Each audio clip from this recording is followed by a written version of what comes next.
Yine de Bahar Hanım, şo ýaşlar näçe Türkmenistanyň ýanky goşadyrnak üçin hökümetine yüz tutmandyrlar. Gün gelip bize bizim habar kanalymyzy haýyst edip ýüzlendirlerden şu videolary goýberen adamam. Şo studentleriň ýagdaýyny gelip bize habar berip oturýarlar. Bizim Zaten Türkmenistan'da adam mı? Başındaki oturan adam mı? Kim o? Kurban olur mu? Serdar mı? Gelip Erdoğan'a iyi biçkenge nahil diyene.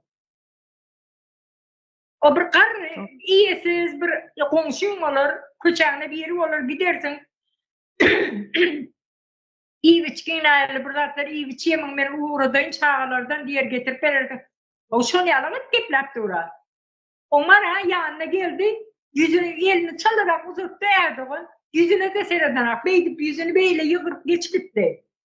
O başındaki oturuyor şu yana onu her ki kim deyip yüzüne nemesin onu? Domuz diyeceğim, domuz olur. Neme mi? Kim olur? Halkın başı bizim ben hormatlı prezidentim deyip yağdayını aytsın mı?